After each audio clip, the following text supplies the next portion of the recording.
Boa noite, queridos amigos e amigas do nosso Fratergi One. É com muita alegria que recomeçamos, mais um estudo essa noite. Hoje a Poliana vai dar uma meditação para a gente, com certeza vai ser maravilhosa. Depois a Ilma vai apresentar para a gente um capítulo do livro O Despertar do Espírito, que trata dos relacionamentos humanos. Um capítulo muito profundo, muito interessante. E na sequência, o Fábio vai iniciar para nós o livro Leis Morais da Vida, com o primeiro capítulo da Lei Divina ou Lei Natural. Então, Poliana, passo a palavra para você. Boa noite, amigos, boa noite a todos aí de casa que nos acompanha. Ficamos muito felizes de vocês estarem junto conosco. E hoje eu estou incumbida aqui de fazer a nossa meditação. E é muito importante a gente treinar, fazer um condicionamento para isso. Às vezes não é tarefa fácil, eu faço justamente por mim mesmo, No começo foi um pouco difícil, não é uma coisa fácil, mas a gente pode ter alguns recursos para nos ajudar, para nos auxiliar aí nesse empenho de fazer a meditação, que é tão importante para o nosso organismo, esse bem-estar que traz, E uma das coisas que a gente tem que trabalhar primeiro é a questão de acalmar a nossa mente, que aí também já é uma tarefa bem árdua aí, porque nós estamos sempre envolvidos com muitos pensamentos, É o nosso cotidiano aturdido aí de tantas coisas que a gente tem que fazer, e existem algumas técnicas que podem nos auxiliar, Então, de repente, a gente pode começar com coisas bem simples, imprimir um desenho, e aí você pintar a pintura, naquele momento que você está ali pintando, às vezes uma mandala, uma paisagem, ela vai te relaxar e você, naquele momento, você não vai ficar pensando em outras coisas. Treinar a respiração também é uma técnica que ajuda bastante.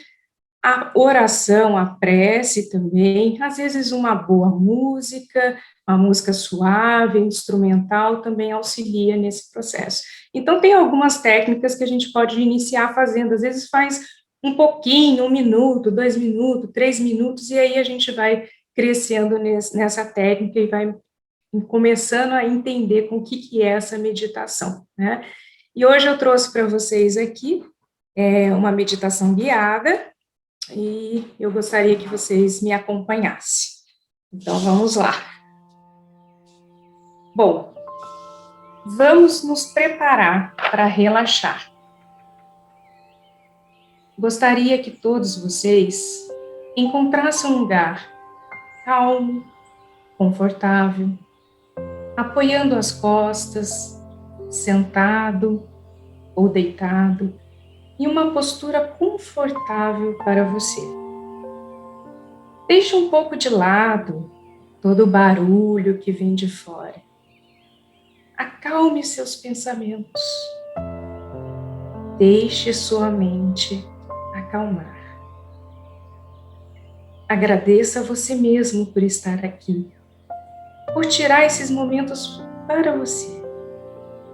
Parabéns por lhe dar este presente, que é cuidar de você. Usando esse momento para se conectar com aquele cantinho de paz, trazendo toda a atenção para dentro de você. De olhos fechados, ou simplesmente prestando atenção na sua respiração, notando o ar entrando e saindo do seu corpo, sem forçar a sua respiração, apenas com a respiração natural. Inspire e expire. Inspire essa energia vital, essa mesma energia que move o universo, essa mesma energia que move você. Inspire Expire. Sentindo essa energia preenchendo o seu coração, se conectando com a luz que existe no seu coração. Você merece essa pausa.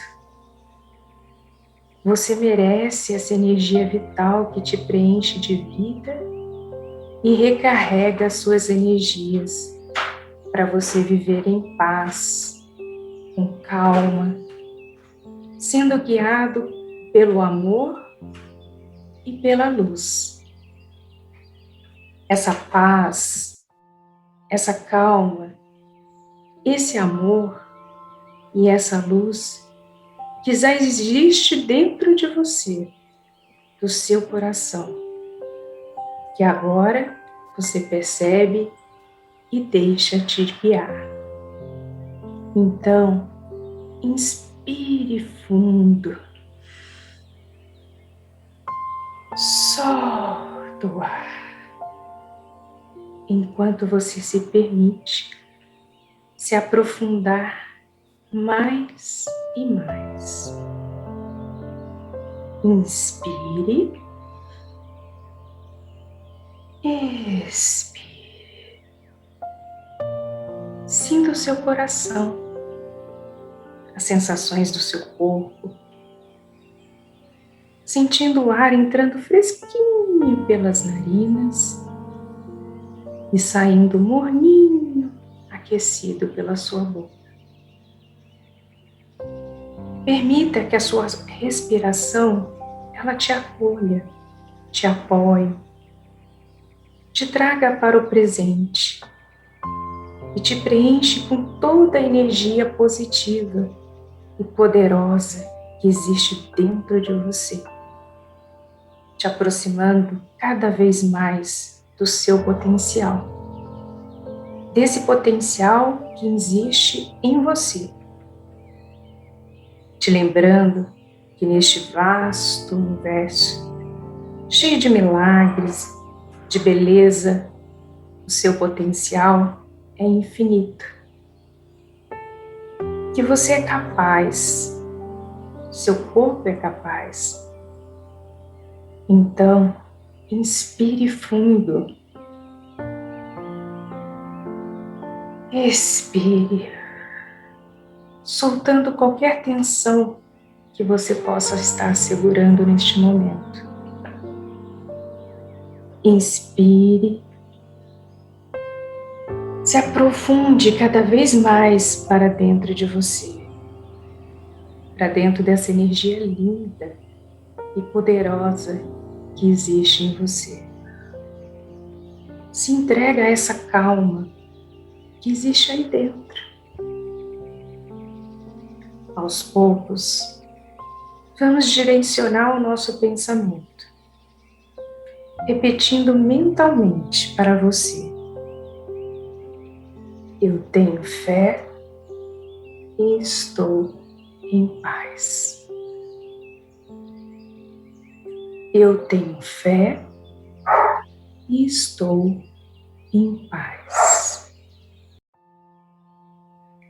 Eu tenho fé e estou em paz.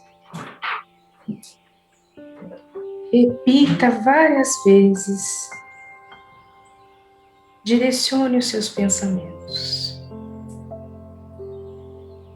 Eu tenho fé e estou em paz.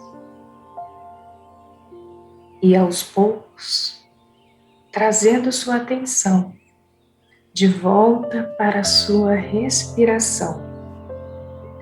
Inspira fundo e solta,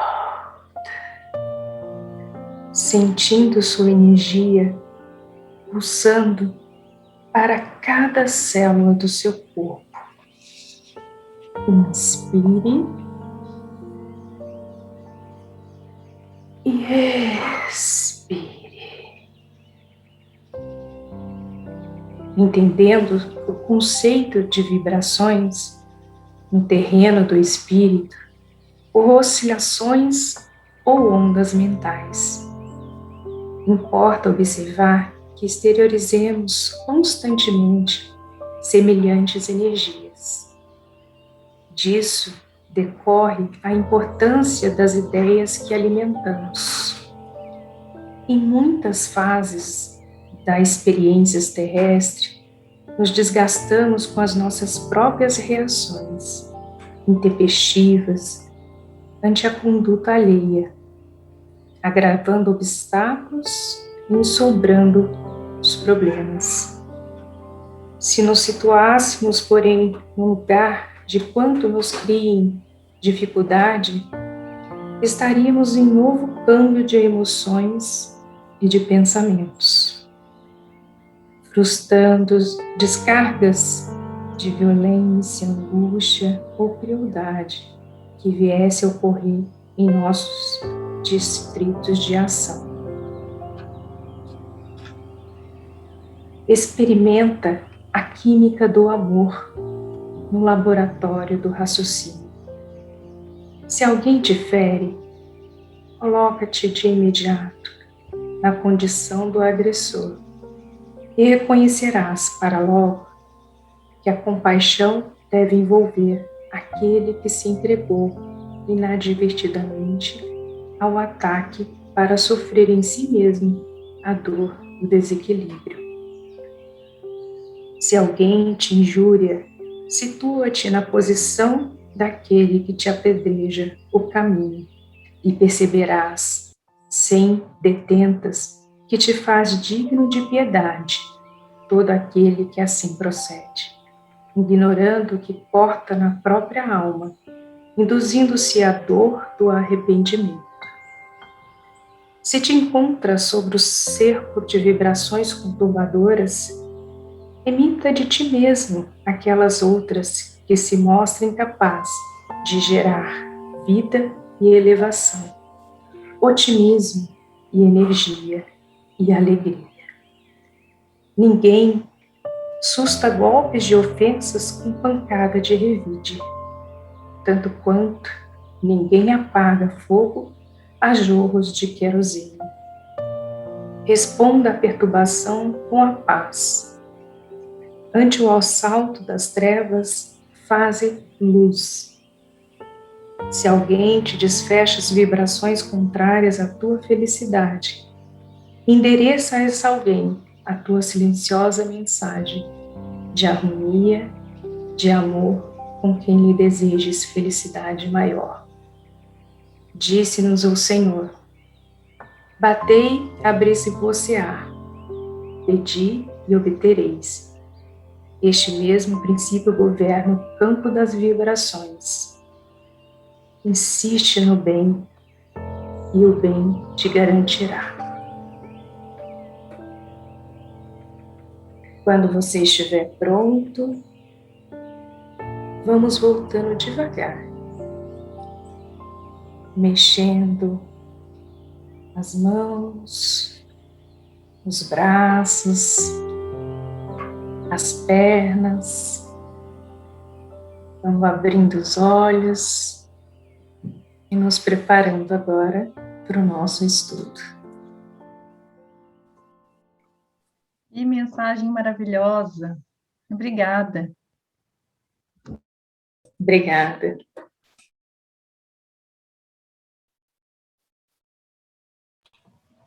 Queridos irmãos, uma ótima noite.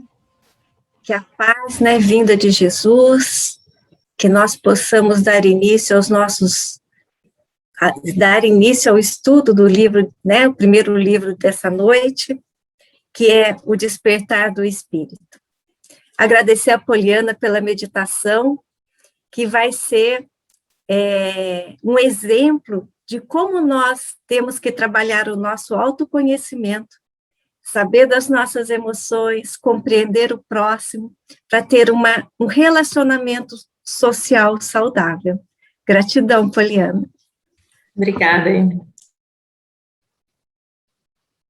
Então, do livro O Despertar do Espírito, hoje nós vamos tecer alguns comentários sobre o capítulo 7, que se trata dos relacionamentos humanos. Esse assunto, ele é muito vasto. Hoje aqui, acho que a intenção de todos nós é apenas suscitar alguns pensamentos, né, trazidos pela Joana, para que a gente possa refletir, mas nunca se esgota, né? A gente vai ter que ler, reler, buscar dentro das obras da Joana, olhar dentro, né, das obras aí né, do Allan Kardec, que trouxe para a gente esse compêndio maravilhoso, né? Olhar o Evangelho, ler o Evangelho, sentir o Evangelho, para que a gente se prepare, para que a gente se conheça, para que o nosso relacionamento em sociedade seja um relacionamento suave, feliz, né, com um comportamento adequado, trazendo para nós e para aqueles que convivem conosco a harmonia e o desenvolvimento da fraternidade e do amor. Assim sendo, né, eu gostaria, como é um capítulo, né, extenso, são divididos aqui em 4 tópicos, eu vou fazer alguns comentários sobre 2 tópicos, daí abro para os demais, né, poderem compartilhar e ajudar, né, com as opiniões e sugestões para enriquecer o nosso estudo de hoje. Dando início, então, né, nos relacionamentos humanos, a Joana inicia colocando que o universo, ele é regido por uma lei, né, uma lei que faz com que todos e tudo esteja dentro de uma harmonia e que existe uma correlação entre todos, né? A gente, olhando o reino mineral, o reino vegetal, o animal e principalmente o hominal, existe algo que faz com que todos se aglutinem, que todos desenvolvam sentimentos, percepções, e com relação ao homem, através, inclusive, do livre-arbítrio, né, que já lhe foi concedido mediante o processo da evolução, né, que ele alcançou, que o relacionamento humano, ele é extremamente necessário e importante para que se desenvolva a afetividade, se desenvolva a fraternidade, que é a expressão maior do amor de Deus. Então, a Joana fala que o ser humano necessita do calor afetivo de outrem para desenvolver sentimentos, para promover o seu amadurecimento e o aprendizado do amor. E o desafio do relacionamento é um gigantesco convite ao amor. Então, em todas essas colocações, né, ela acaba enfatizando que o desenvolvimento do ser humano, né, desde lá do princípio, né, do simples e ignorante, passando por todos os reinos, até chegar, né, depois à plenitude total, o conhecimento do self, né, a identidade, né, ele passar a entender e compreender todos os seus potenciais. Isso só vai ser alcançado quando realmente entender e compreender o que é o amor. E esse amor que aqui a Joana coloca, acho que vai bem além da compreensão que nós temos hoje do que é amar, mas estamos nos preparando para isso. E esse desenvolvimento, ele não se faz de forma solitária, individual.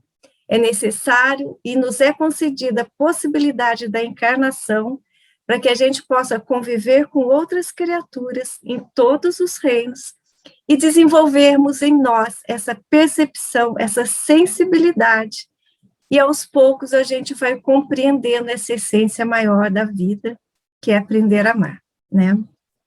E a Joana vem colocar aqui, né, nesse primeiro tópico, uma fábula, e eu peço permissão para lê-la, porque ela vem resumir tudo isso, né, que a gente está colocando, mas de uma forma, assim, muito didática, né?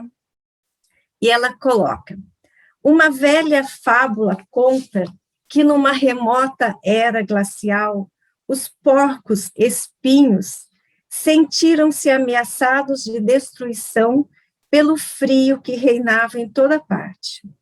Por instinto, uniram-se e conseguiram sobreviver em razão do calor que irradiavam. Não obstante, pelo fato de estarem muito próximos uns dos outros, passaram a ferir-se mutuamente, provocando reações inesperadas, quais o afastamento de alguns deles. Como consequência dessa decisão, todos aqueles que se encontravam distantes passaram a morrer por falta de calor. Os sobreviventes, percebendo o que aconteciam, reaproximaram, agora, porém, conhecedores dos cuidados que deveriam manter, a fim de não se magoarem reciprocamente. Graças a essa conclusão feliz, sobreviveram à terrível calamidade. Trata-se de uma excelente lição para uma feliz convivência, um produtivo relacionamento, respeitando-se sempre os valores daquele a quem se busca, sua privacidade, seus sentimentos, suas conquistas e prejuízos, que fazem parte da realidade pessoal. Então, fica aqui a fábula, né, para que a gente possa refletir um pouco mais sobre esses relacionamentos, o quanto nós utilizamos dos nossos espinhos para agredir e ferir o outro, e quando às vezes nos sentimos feridos, mas que isso, de alguma forma, precisa ser equacionado, porque a união faz parte das regras da vida. E continuando, então, o segundo tópico, onde ela vem falar de relacionamentos familiares. E aí a doutrina espírita nos auxilia muito para que a gente possa entender que todo lar, né, toda família que se constitui, ou todo ser, né, que vem a ser gerado, ele vai nascer no lugar certo, na família certa, em função das leis que nos regem, para que possamos fazer o processo, né, do desenvolvimento. Então, essas famílias, a Joana vem dizer que a família é o laboratório de vivências das mais expressivas de que necessita o ser humano no seu processo de evolução. O grupo familiar faculta o romper dos laços do egoísmo, a fim de que a solidariedade e a legítima fraternidade se desenvolva efusivamente. E aí a gente vai entender que, dentro de um lar, pode ser que as pessoas que venham a formar aquela família sejam espíritos que já tragam laços de respeito, de amorosidade, né, que esse lar ele vai dentro desse convívio, né, vai ter um ambiente propício para o desenvolvimento das habilidades e de respeito recíproco. Porém, aquilo que a gente mais vê são conflitos, né? Conflitos onde irmãos, às vezes, se desentendem, não se amam, trazem consigo, né, lembranças no inconsciente de desafetos, pais com filhos, né, mães com filhos. Porém, isso é uma oportunidade que nós estamos tendo, que através dos laços consanguíneos, nós possamos desenvolver o respeito mútuo, compreender as diferenças que existem entre os seres humanos, compreender, às vezes, os níveis de evolução que cada um se encontra, e somos todos reunidos diante de um mesmo ideal, que é a formação de uma família, e por mais que seja conflitivo esses relacionamentos, sempre vai ter um aprendizado novo que vai ajudar na evolução desse conjunto. E aí a Joana fala, né, só complementando, quando existe compreensão e fraternidade, os relacionamentos se fazem saudáveis e enriquecedores. O relacionamento no lar constitui preparação para as conquistas da solidariedade com todos os seres.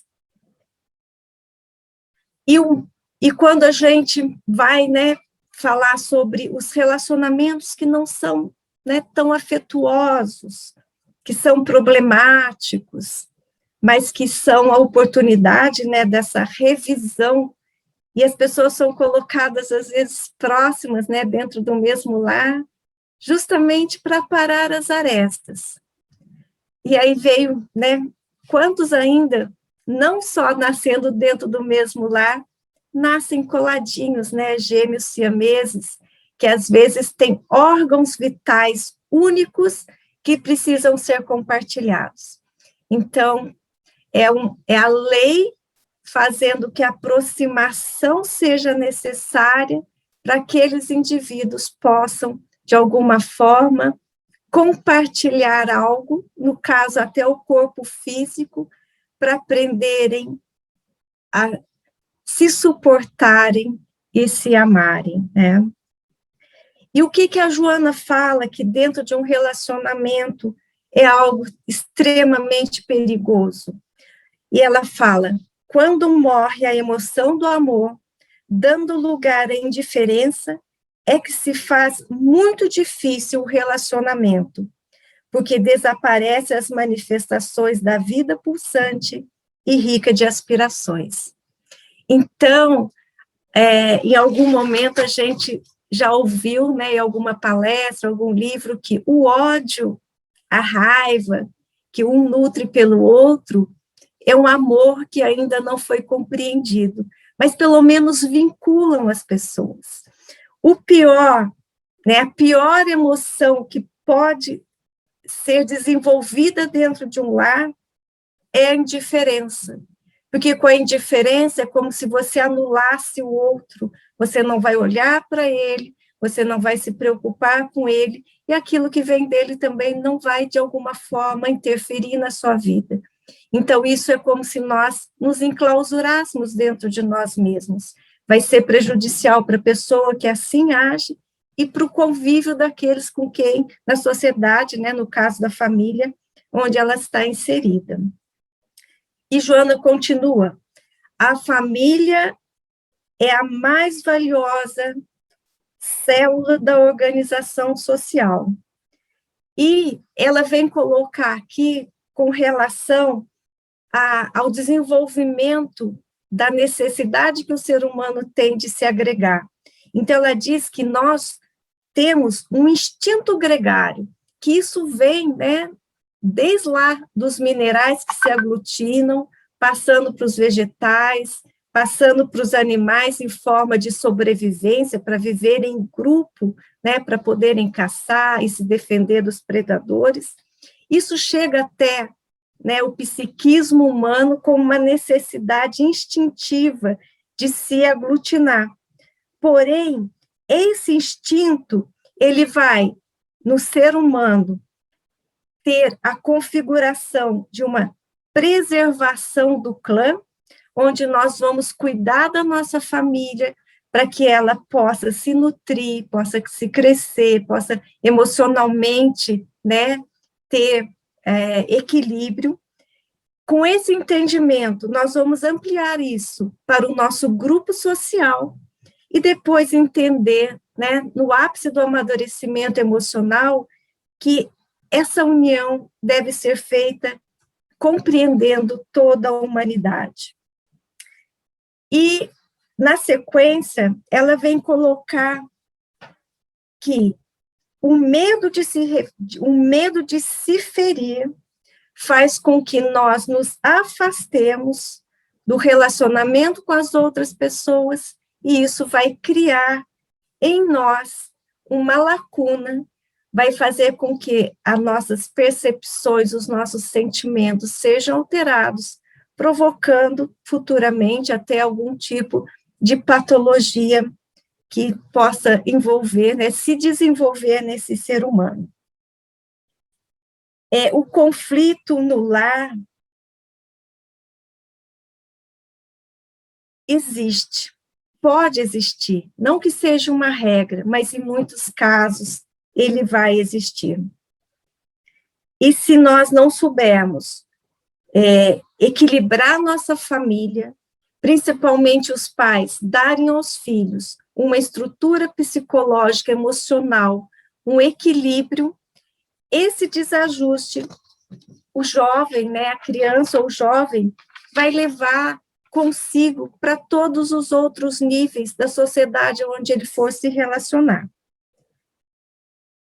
E aí nós vamos ter a Joana colocando o seguinte, que quando existe uma grande desunião dentro da família, que nós não podemos, às vezes, impor o nosso modo de pensar, o nosso modo de agir, quando encontramos no outro, naqueles que convivem conosco, uma forma agressiva de reagir e de não interagir.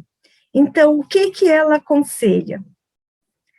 Que, ao encontrar, que aquele que se encontra no estágio evolutivo, que consegue compreender o outro, que ele não deve discutir, nem impor as suas ideias, mas contribuir com o exemplo, com boas leituras, com pensamentos salutares e evitar as expressões chulas, né? Então, aquela troca de farpas, aquela troca de ressentimentos, aquilo que vai desagregando todo aquele núcleo familiar, aquele que consegue entender e se posicionar de uma forma mais saudável, pelo exemplo, ele vai acabar sendo um influenciador dessa comunidade. Tá? Então, eu gostaria de fazer uma pequena pausa agora, para ouvir os demais, e daí, na sequência, a gente vai continuar com os relacionamentos com parceiros e cônjuges, e no último tópico, nós vamos falar dos relacionamentos sociais. Então, por gentileza, alguém gostaria de fazer algum comentário?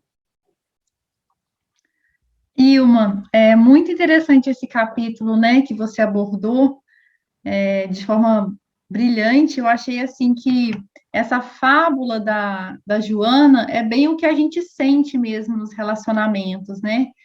Você vai se aproximando, às vezes, da pessoa, mas a gente tem que ir meio com cuidado, né? Respeitando aquela individualidade, respeitando a maneira da pessoa de ser, de pensar, porque muitas vezes nós criamos expectativas, né, de que a pessoa vai agir como Chico Xavier, vai agir de forma generosa, né, amorosa. E isso, essa expectativa às vezes não acontece, né? Principalmente dentro da nossa família, onde nós conhecemos muito bem a personalidade de cada um, né?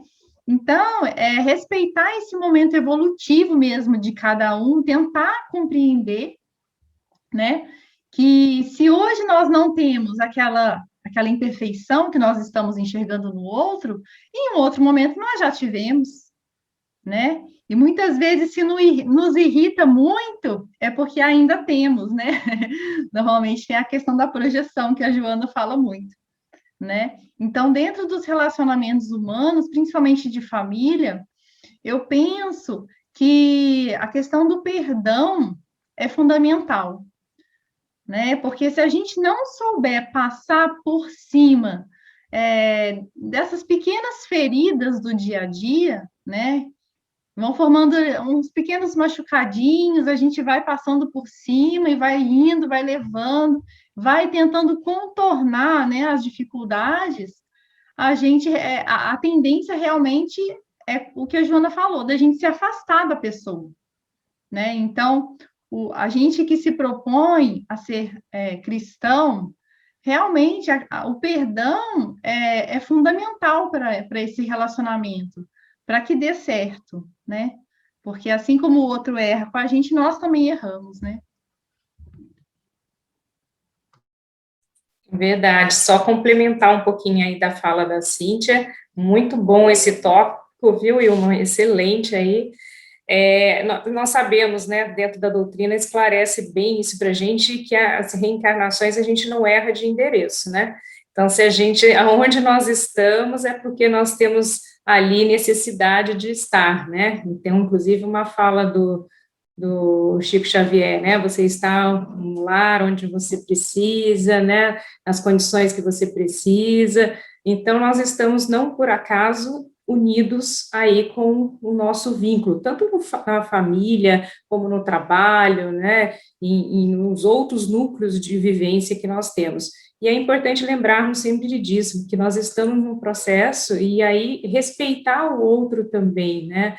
Trabalhar essa questão do respeito ao outro, que nós também temos os nossos espinhos, o outro também tem os seus, e nós temos que ir trabalhando junto, aí, a família trabalhando unida, né? Quando a gente tem uma família que já vai nos proporcionar aí condições para a gente evoluir, isso fica mais fácil, mas às vezes a gente vem numa família em que nos é colocado provas maiores, e aí não é por acaso que estamos também ali nesse processo, né? Então, só para complementar aí, muito bom.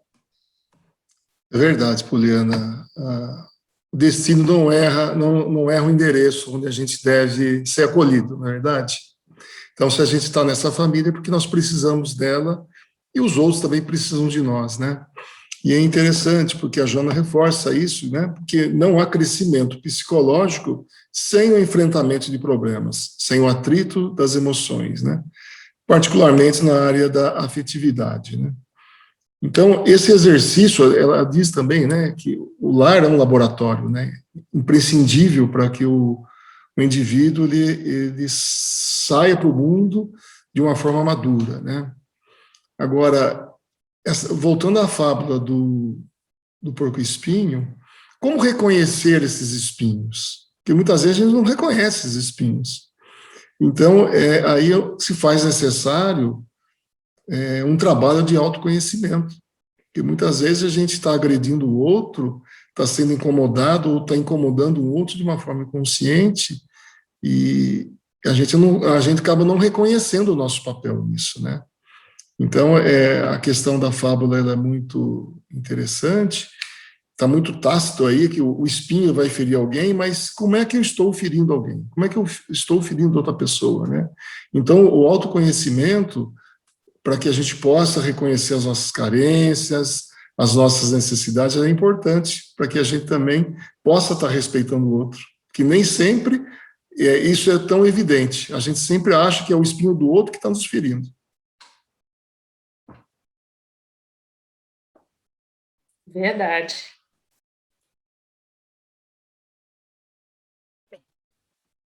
Agradeço aí pelas contribuições, né? Então, falando agora dos relacionamentos com parceiros ou cônjuges.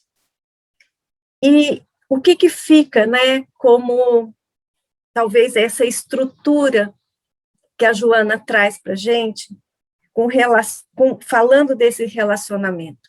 Para que os relacionamentos possam ser duradouros e trazer para aquelas pessoas algum processo de evolução, de estima, de amparo, né, de uma fraternidade maior, é necessário que essas pessoas elas tenham uma maturidade psicológica para que elas possam compreender e respeitar o outro.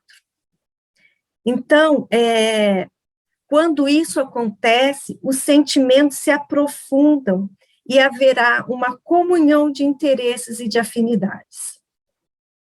Essa maturidade psicológica quando eu consigo já não olhar só para mim, mas eu posso enxergar o outro. Quando eu entendo que a felicidade é algo que sou eu que conquista, que ela está dentro de mim, e que não é num relacionamento que o outro vem preencher uma necessidade ou um vazio que existe, né, no meu ser. Então, que são duas pessoas que vão estar uma ao lado da outra, para se ampararem, para se apoiarem, né, no caso de um envolvimento, de um relacionamento sexual, que virá, provavelmente, né, alguns filhos para né, para essa família que está se formando. E se esse casal não tiver essa percepção e essa maturidade, isso vai se desvanecendo. Então, o que a Joana enfatiza? Quando se trata de um relacionamento que envolve a comunhão sexual e os interesses se mesclam com o desejo de posse e de prazer hedonista, a convivência tende a desmistificar o encantamento inicial, dando lugar a futuros desinteresses e, não raro, ódios e desejos de vingança. Quando existe o primeiro contato, com certeza o interesse, o libido, às vezes é o ponto inicial que aproximam aquelas pessoas. Mas se ficar só nessa superficialidade, se as pessoas não tiverem já um amadurecimento mesmo psicológico, para que busquem em qualquer convivência, em qualquer relacionamento, algo em que elas poderão contribuir e receber, mas com respeito ao outro, e não apenas dando vazão aos instintos primários do ser humano. E aí a Joana vem colocar e falar, né, que esse interesse movido apenas pelo influxo do libido, do desejo sexual, e às vezes a pessoa se ilude, ela fala assim, nossa, eu estou apaixonada, é uma paixão arrasadora, não posso viver sem o outro. Quem conhece, né, e já ouviu falar de fogo de palha, que é aquela chama que no início é forte e daqui a pouco se apaga, né? Então, na verdade, às vezes existe esse início, né? Mas ele, para ser duradouro, ele não pode ser isso, assim, fugaz, né? Um relacionamento só superficial. Porque se estiver apenas fundamentado nessa busca de prazer, nessa busca de um relacionamento sexual, onde o indivíduo olha apenas para suas necessidades, durante o tempo aquilo se torna, às vezes, uma rotina, uma monotonia, e vem os sinais de amargura e do vazio existencial. Então, esse tipo de relacionamento, ele realmente não vai perdurar, né? E o que a Joana coloca como sendo um passo a passo, né, de um relacionamento mais duradouro e algo que seja realmente profundo, né, que realmente une e liga duas pessoas.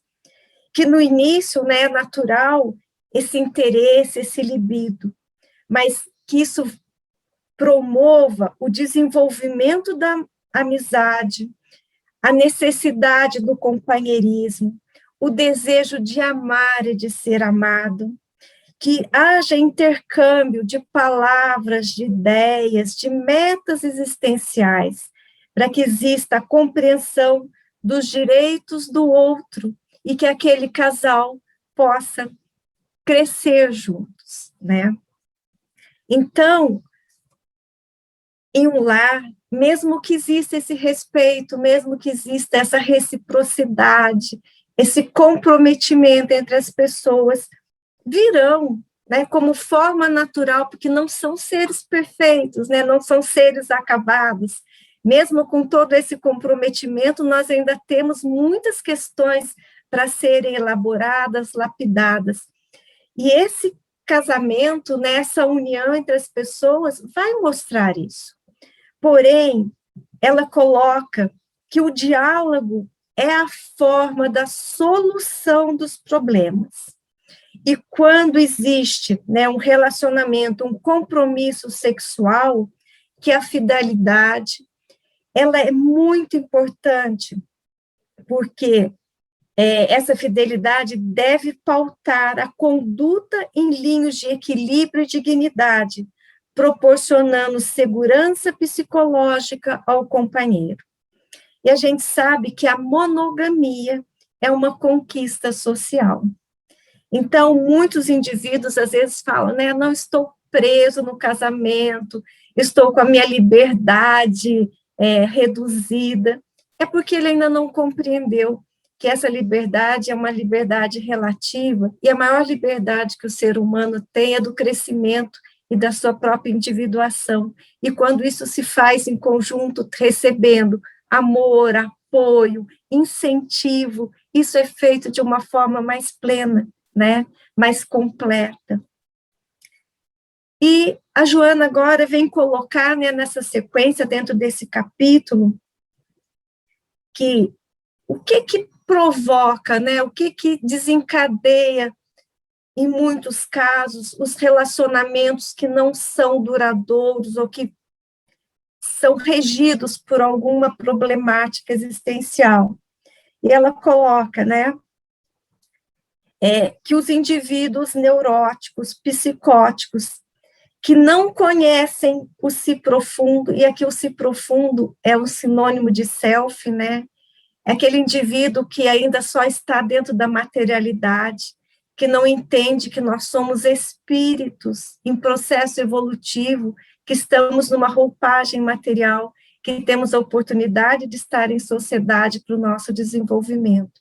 Então, quando as pessoas ainda não têm essa percepção e não buscam se conhecer, eles transferem as suas inseguranças e desequilíbrios para os companheiros, companheiro, companheira, né?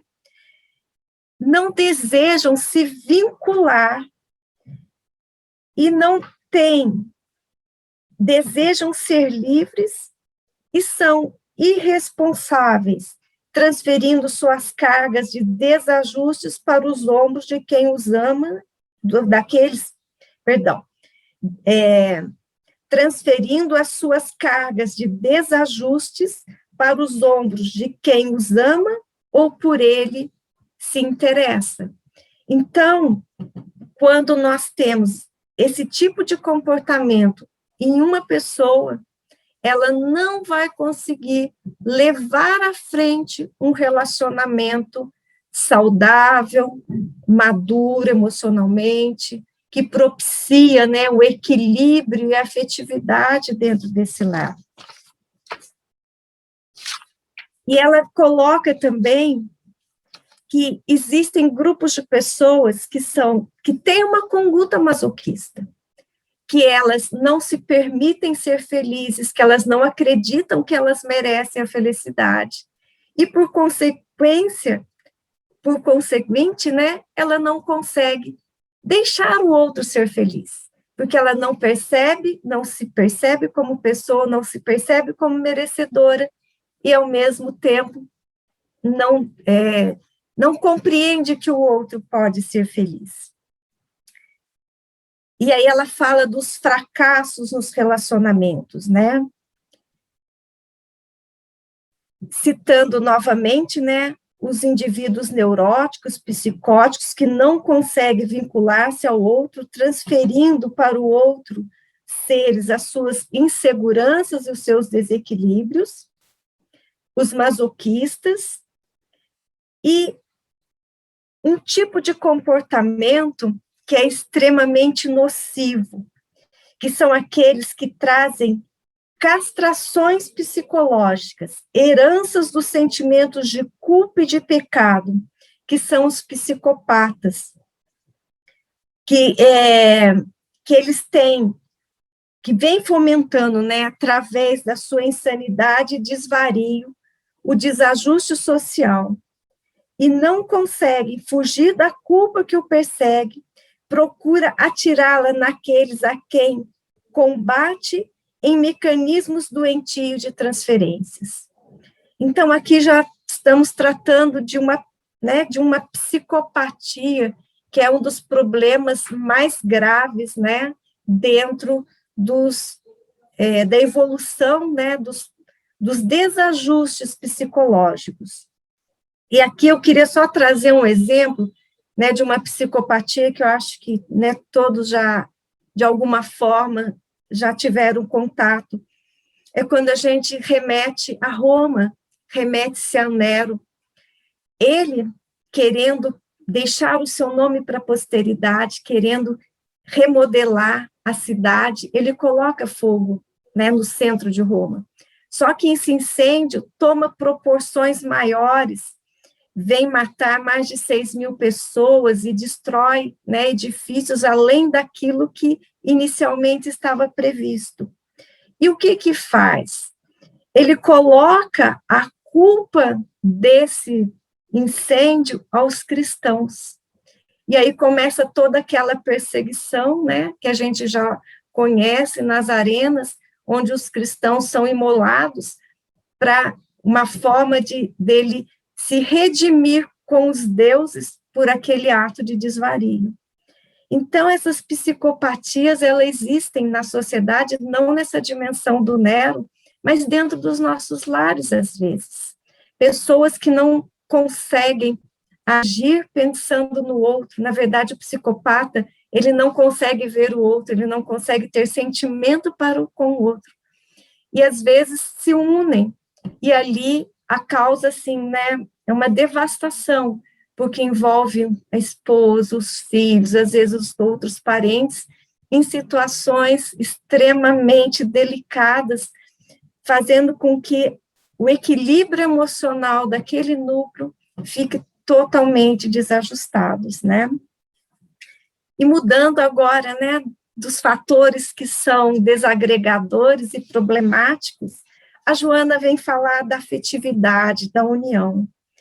Falar que para se manter esse relacionamento, né, as pessoas precisam estar unidas, porém individualizadas. Que precisa haver uma harmonização na conduta, para que haja uma ação de autorrecepção, para que as pessoas sejam autorreceptivas e não autodefensivas. Que o amor cria pontes que aproximam as pessoas.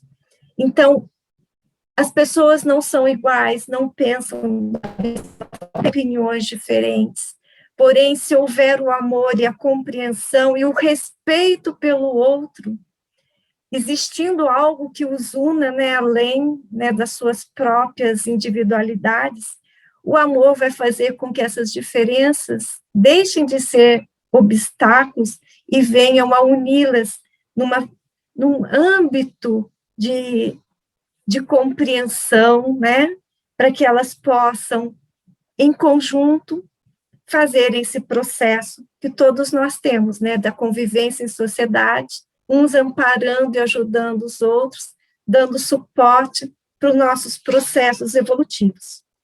E que a sinceridade e a autenticidade são valores essenciais, porque nós não conseguimos, por um longo período de tempo, nos esconder. E aquele que omite o que pensa e o que sente, está deixando de ser verdadeiro e deixando de compartilhar com o outro a sua essência. Então, como é que vai haver vínculo se as pessoas não se conhecem?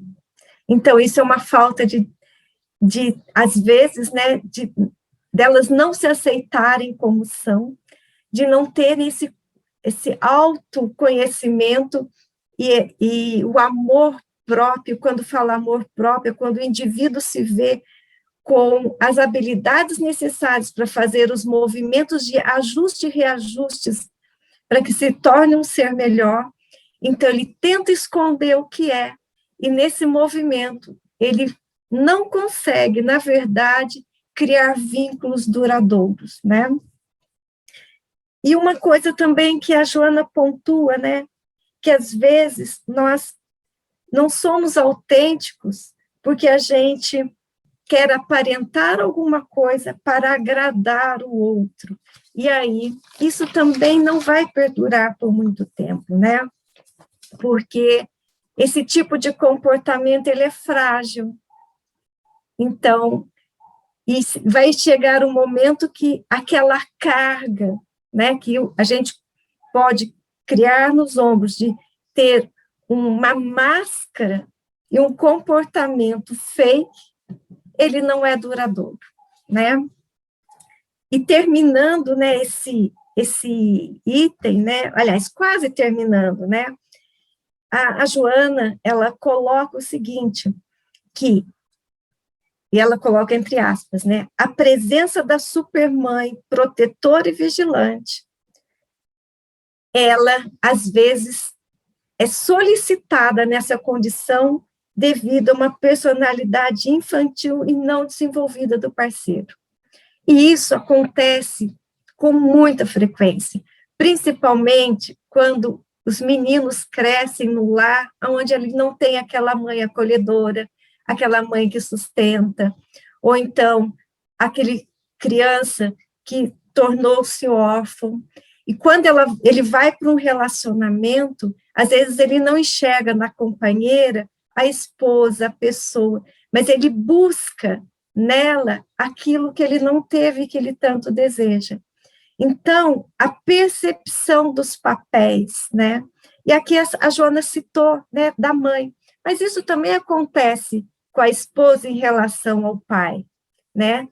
Ao marido, que ela busca naquele companheiro, às vezes, só o suporte emocional daquele pai que ela não teve, ou daquele pai que ela endeusa, e ela não vai ter um relacionamento afetivo, amoroso, né? Compreendendo o cônjuge como sendo aquele ser que não é o pai ou não é a supermãe, no caso do marido, né? E ela coloca, relacionamento feliz, não há manipulação nem mistificação, mas autenticidade sem agressividade e verdade sem rudeza. Essa expressão, gente, eu até vou repetir, porque eu achei tão importante. Relacionamento feliz, não há manipulação nem mistificação, mas autenticidade sem agressividade e verdade sem rudeza. Avançando na direção da meta de repartir alegrias e compartilhar júbilos, os relacionamentos conjugais ou não serão sempre saudáveis. E aí eu queria só lembrar, né, que dentro da doutrina espírita, a gente sempre tem que pensar que estamos sujeitos, né, dentro de um relacionamento, dentro de uma família, a várias intempéries, né, a desajustes, a momentos de dificuldade, a pressões externas. Então, vamos lembrar sempre do Evangelho no lar. Esse Evangelho que é trazer Jesus para dentro do nosso lar, trazer para os nossos filhos a oportunidade do conhecimento das mensagens do nosso Mestre, vai nos estruturar, vai trazer uma paz, uma tranquilidade, uma serenidade para o enfrentamento das dificuldades que fazem parte do nosso processo evolutivo. Mas nós vamos ter a serenidade, a confiança e a fé para conseguir superar todas essas rusgas e a gente poder manter esse equilíbrio e a felicidade possível no nosso nível atual, dentro desse convívio salutar. Vamos partir para os relacionamentos sociais, mas eu achei que esse tópico é tão importante, eu acho que a gente podia abrir para ouvir um pouquinho da opinião de vocês, porque sabendo que a família é a célula base da sociedade, tudo que se desenvolve aqui vai ter reflexo no todo. Vamos lá?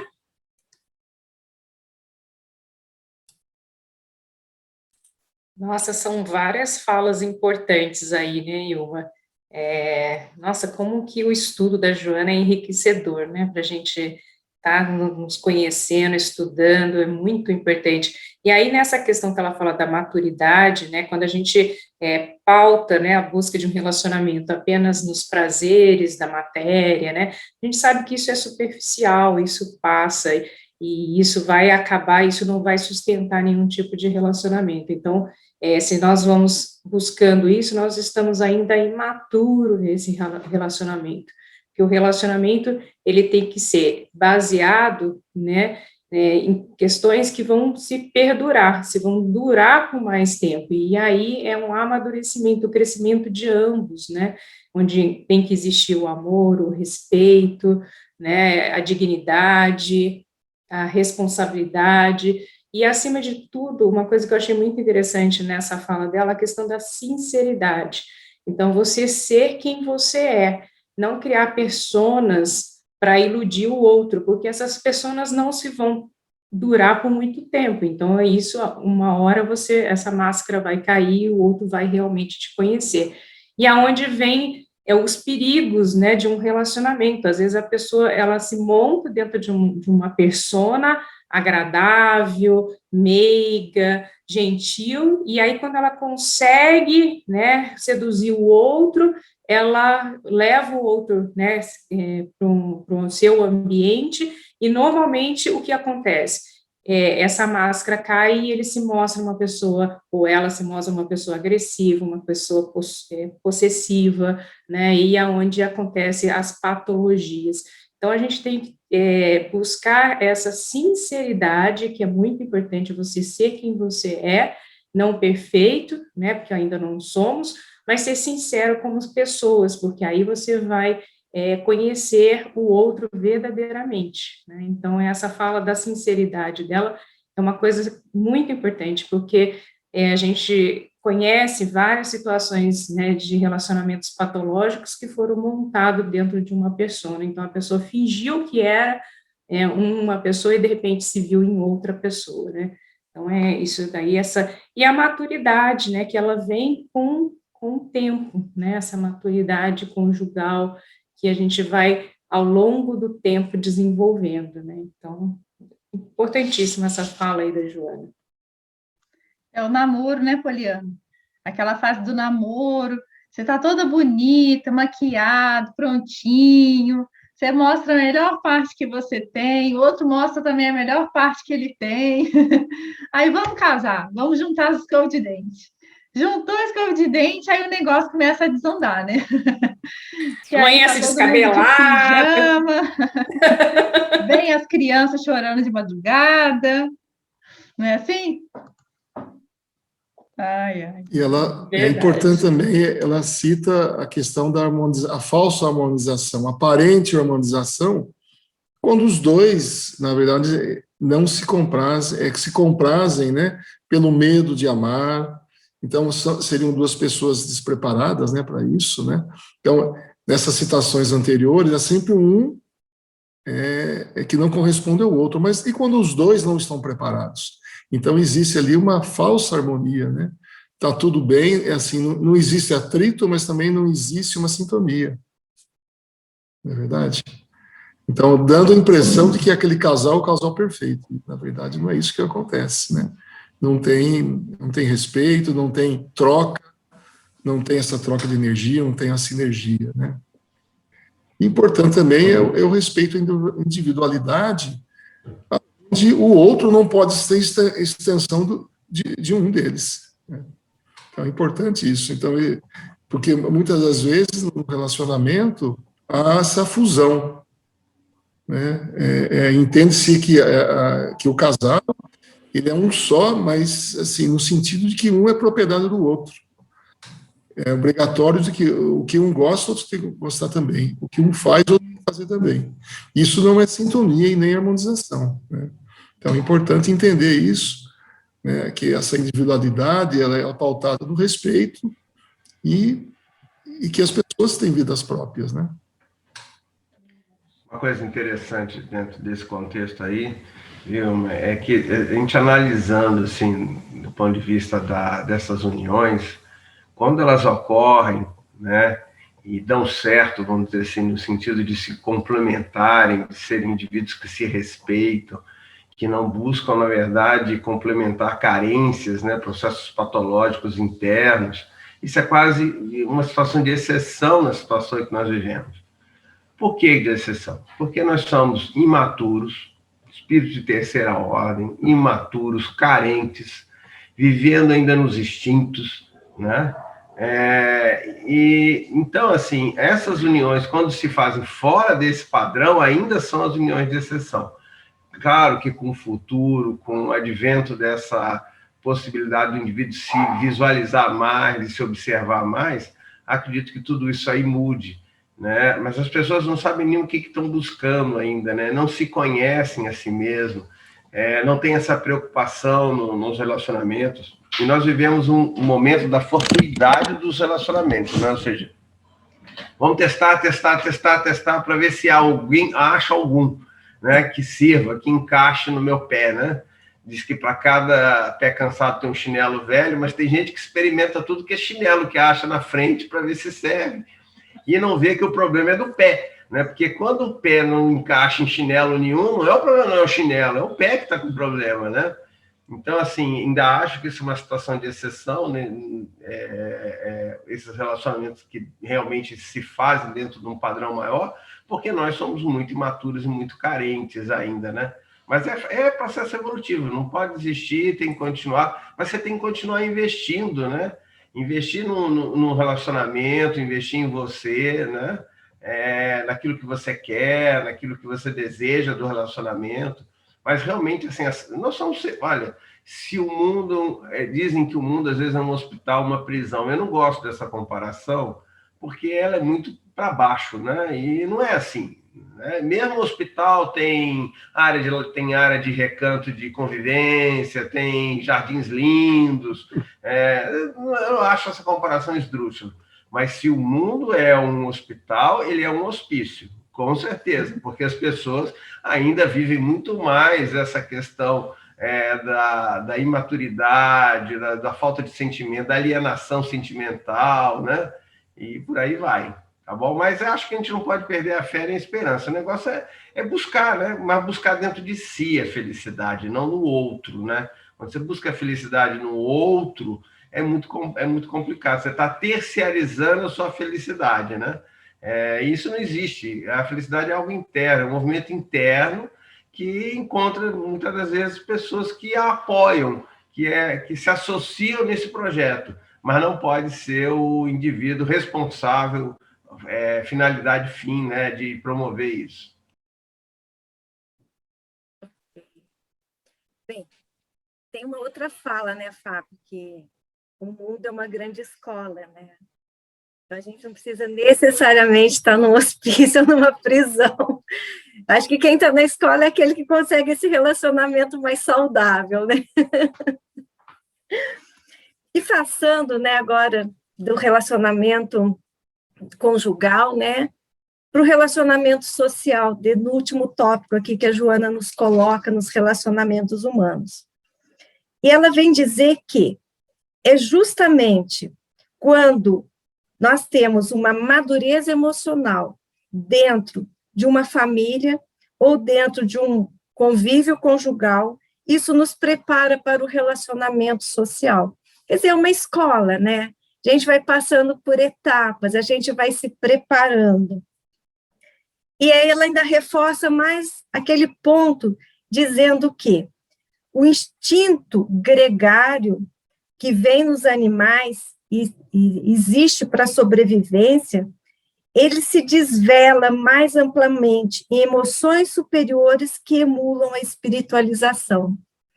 Ou então, né, em outras palavras, que nós temos esse instinto de união, né, trazendo lá dentro dos animais para a sobrevivência. E quando nós vamos sublimando, vamos trazendo de instinto para emoção e para sentimento, nós vamos evoluindo para que isso se transforme, né, de uma forma para essa espiritualização e a necessidade, ou então aí já não é mais necessidade, né, essa compreensão de que estarmos juntos vai nos propiciar o crescimento. E ela coloca também que o importante, né, no seu relacionamento social é quando nós compreendemos que nós fazemos parte de um todo. Então, nós vamos deixando de nos olhar como apenas para o nosso umbigo, né, um sentimento egóico, e vamos entendendo que fazemos parte de uma criação. Então, a gente vai respeitar, amparar e proteger o reino mineral, o reino vegetal, os animais e todos os seres humanos. Eu só queria lembrar que, às vezes, as pessoas, né, elas falam, olha, eu prefiro ter um animal de estimação do que conviver com outras pessoas, né? Então, assim, ela ainda está numa... Eu poderia, assim, pensar, né? Por que que ela não quer conviver com outras pessoas? Por que que ela estacionou ali no reino animal, né? Porque para o animal, ela dita as regras, ela faz o carinho, recebe o carinho de volta. Mas quando tem que tratar dos conflitos, tem que dialogar, tem que compreender que é um exercício maior, às vezes ela se frustra e não quer dar esse passo à frente, né? Então, nada contra a gente ter os nossos animais de estimação, mas o que eu estou falando aqui é quando as pessoas substituem, quando elas não querem um relacionamento com outros seres e se bastam, né, com esse relacionamento com os animais. E a Joana vem falando dos relacionamentos, e primeiro ela coloca os pontos difíceis, né, aqueles que são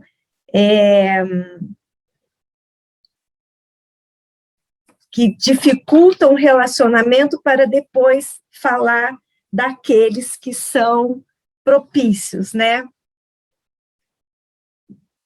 E aí ela vai dizer que, para que a gente possa, nesse grande desafio psicológico, que é o ser humano conviver com outro ser humano, nós precisamos ter essa consciência individual, precisamos fazer um desenvolvimento dos nossos sentimentos, desenvolver as emoções que facultam a união e o intercâmbio, e fazer o desenvolvimento da autêntica fraternidade.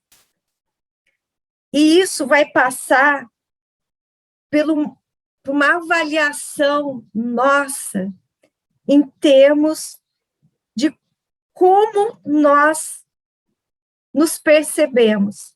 Vai passar pelo movimento de autodescobrimento, de se perceber e de conhecer aquele lado negativo que nós temos, que vai prejudicar os relacionamentos. Por isso que eu citei, né, que a meditação da Poliana, ela veio, né, de uma forma assim, para nos trazer, né, no início do estudo, essa introspecção, e para que a gente possa nos conhecer. E quando a gente percebe, né, algo que precisa ser lapidado, aquele espinho, né, lá do porco espinho, que pode machucar o outro, se a gente não conseguir tirar o espinho todo, mas pelo menos que a gente corte a pontinha, para que ele não seja tão agressivo assim, né? Porque a Joana fala, né, que o relacionamento com as outras pessoas fazem com que nós desenvolvamos dentro de nós as nossas forças criadoras. Então, quanto isso é complexo, e o quanto ela vem dizer que para que a gente se desenvolva como ser humano, né, como indivíduo, como espírito, para que essas nossas forças criadoras, né, desabrochem, elas precisam do incentivo do relacionamento social. Aquele que se fecha, ele fica doente. Ele vai ter uma patologia qualquer. E que esse relacionamento social, ele também precisa de uma estrutura muito importante, que é o respeito. Então, à medida que eu me conheço, que eu aprendo a identificar em mim aquele lado que precisa ser trabalhado, as minhas, vamos dizer assim, as minhas potencialidades ainda não desenvolvidas, né? Aquelas minhas sombras. E eu olho para o outro, vou ver nele muitas dessas necessidades que eu preciso desenvolver, porque a gente enxerga no outro, aquilo que nos magoa no outro. É uma luz para que a gente faça, né, a nossa tarefinha, né, nosso autodescobrimento. Então, quando a Joana fala, né, que essas forças criadoras são desenvolvidas, isso traz para a gente aquela percepção de como é que eu estou me comportando na sociedade. Não em coisas muito, sabe, graves, mas no meu dia a dia. Como é que eu me comporto numa fila de banco? Como é que eu me comporto numa loja? Como é que eu me comporto dentro do meu trabalho, né? Me aconteceu um fato interessante, né? Essa semana. Eu sei que a gente não deve dar exemplos pessoais, mas como é algo que acho que vem acrescentar. Eu estava numa loja de manhã, era 7h20 da manhã, uma loja de material de construção. Eu precisava comprar um item, estava atrasada, tinha uma pessoa me esperando para usar aquele produto. Eu cheguei na loja, a porta estava aberta, eles estavam colocando um mostruário na frente, e eu entrei. Perguntei, que horas vocês começam o atendimento? O rapaz me falou, às 7h30. Falei, ok, fiquei ali paradinho esperando. Aí vem um outro, né, colaborador, falou, olha, a gente só abre às 7h30, mas a senhora não pode ficar aqui dentro. Aquilo me causou, né, assim, sabe aquele vulcão de emoção? Tipo assim, mas como? Eu estou quietinha aqui na porta, estou esperando das 7h30 para entrar. Como é que ele pede para eu sair? Né? E saí, mas brava, não falei nada, mas acho que meu olhar deve ter, estava de máscara, né? Mas meu olhar deve ter fuzilado todo mundo. Fui numa outra loja, perguntei, que horas abre? 8h. Falei, não vai dar, né? Voltar na primeira eu também não volto, acabei indo numa terceira. Mas aí, gente, é o seguinte, por que eu agi, eu não agi, eu reagi daquela forma? Por que eu sou mais importante que o outro? Por que eu não pude esperar lá fora? Porque era a regra da loja, né? Por que os meus compromissos estão na frente dos demais, né? Então, é só para a gente pensar um pouquinho, né? Por que eu tenho, às vezes, essas reações? Que persona, né? Que está lá no meu inconsciente que aflorou que eu tive aquela reação? Foi um pouquinho comedida, porque não xinguei, né? Mas a vontade era de. Mas, assim, por que isso, né? E como que a gente deve prestar atenção nesse tipo de reação, que não é ação, dentro de todos os nossos convívios sociais, né?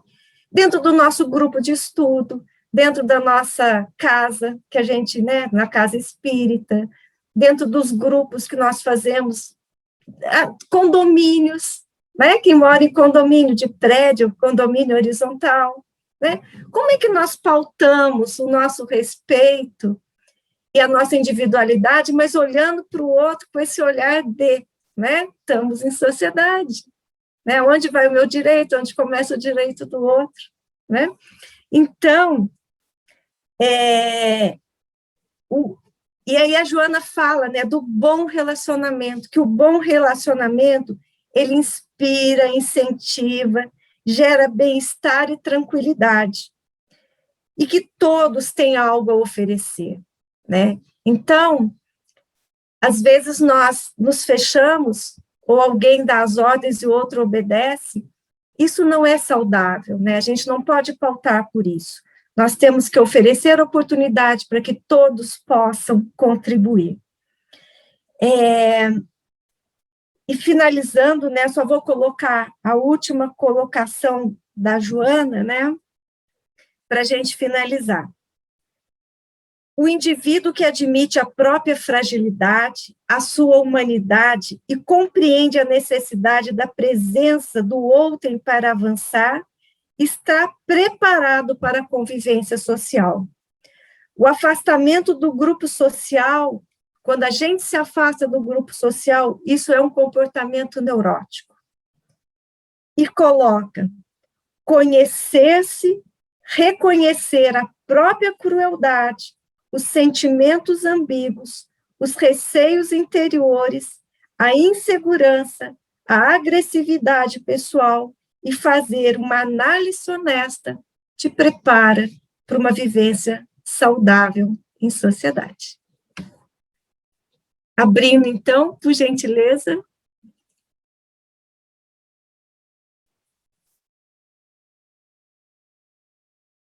Algum comentário? É isso mesmo.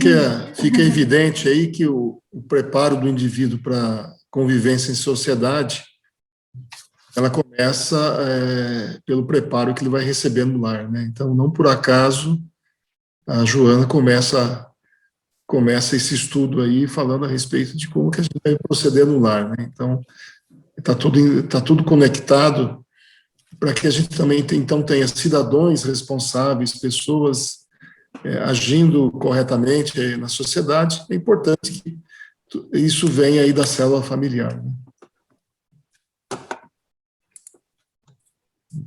E nós só aprimoramos, né, Ilma, os nossos valores espirituais, na verdade, no contato com o outro, né?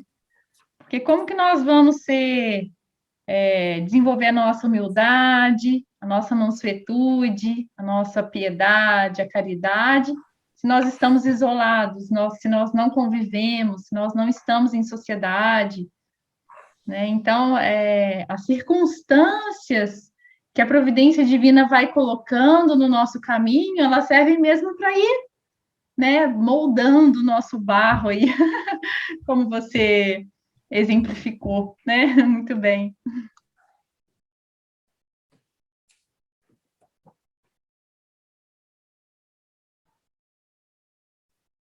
Então, dando sequência, né, aos estudos de hoje, eu passo a palavra aí ao Fábio, né, para falar sobre leis morais da vida. Então, gente, vamos lá. Só para vocês terem uma ideia, assim, vou só passar para você, dividir com vocês aqui um spotzinho aqui da página, né, do livro Leis Morais da Vida, né, o capítulo 1 da Lei Divina ou Lei Natural, que ficou incumbido. Eu vou fazer apenas alguns slides aqui que a gente vai repassar para vocês. E ela começa assim, ó, de uma forma bastante interessante aqui esse trecho eu vou dividir com vocês aqui. São de todos os tempos as leis morais da vida, estabelecidas pelo Supremo Pai, invioláveis, constituem um roteiro de felicidade pelo rumo evolutivo, impondo-se paulatinamente à inteligência humana, achando-se estabelecida nas bases da harmonia perfeita em que se equilibra a criação. Reveladas através dos tempos, pouco a pouco, não se submetem a injunções transitórias das paixões humanas, que sempre desejaram padronizá-las aos próprios talentos, submetendo as suas torpes determinações, né? Ela abre esse livro com esse capítulo, né, isso na introdução, e para mostrar uma coisa muito interessante, né? Ela vai pegar um livro dos Espíritos, né, o capítulo sobre as leis morais, né, os 11 capítulos ali, e vão ser todos releitos, né? Fazer uma releitura do livro dos Espíritos em relação a isso aí. Mas é interessante, sabe, porque, assim, como é que você faz? Você é um espírito de terceira ordem, né? Não nasceu num lar ajustado, né? Carente, procurou por instinto por instinto a companhia, constituiu um lar, né? Esse lar, obviamente, pelas carências e pelas suas patologias, não é um lar de harmonia perfeita, né? Mas e o que você faz, então? Não tem solução? Né? Qual a solução que tem para isso, né? Tem solução. Jesus vem nos trazer isso aí através, né, da exemplificação, mas essa questão das leis morais vai nos mostrar isso de uma forma bem interessante e como esse processo pode acontecer. E lá no capítulo Livro dos Espíritos, que é o capítulo, vou falar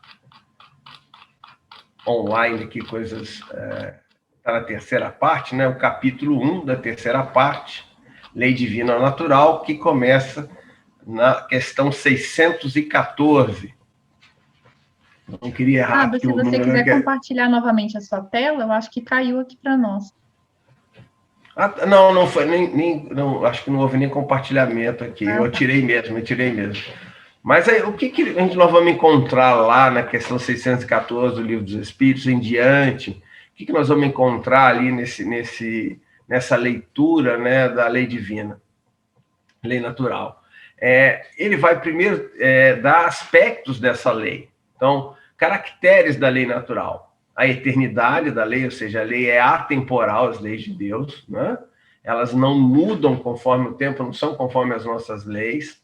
A imutabilidade dessa lei, mas é interessante que, ao mesmo tempo que ele fala da questão da imutabilidade, ele fala que essa lei sofre adaptações conforme cada situação, cada planeta, cada região, né?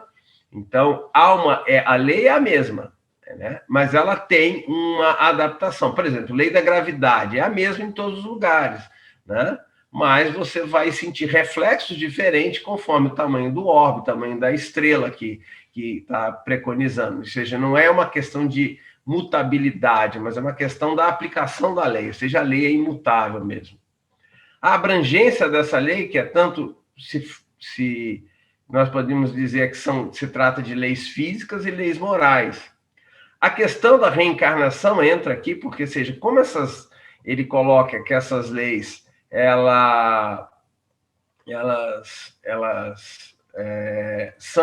são conhecidas na medida do desenvolvimento da nossa inteligência, é impossível, tanto na lei física, nas leis que regem o aspecto físico da matéria, como nas leis morais, numa única reencarnação, você se aprofundar nessas leis. Então, a reencarnação passa a ter um senso de justificativa, de equilíbrio, de razão de ser, na medida que, para o conhecimento das leis, sejam elas físicas ou morais, numa única reencarnação você não conseguiria abranger tudo isso.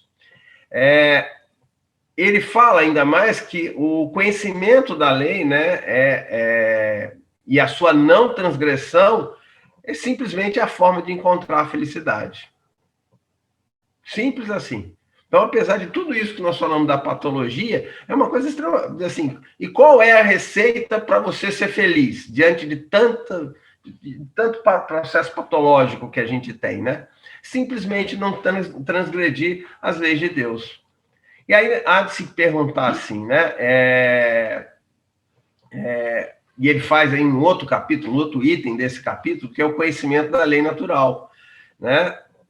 Todos têm acesso a essa lei, ele põe lá na questão 619, eu não vou aqui repartir essas questões do Livro dos Espíritos, que vai ficar cansativo, mas ele coloca lá, todos têm acesso a essa lei? Todos, 100%. E onde está localizada, então, essa lei? Né? Porque a gente tem essa imagem de que a lei de Deus foi escrita na rocha por Moisés, né? Que saiu com aquelas 2 tábuas que deve pesar uns 40 quilos, né, Pacheco? Você que entende de pedra, acho que um granito daquele para você descer, escrito decágono, é um negócio que o homem tem que ser forte para carregar um negócio daquele ali, né?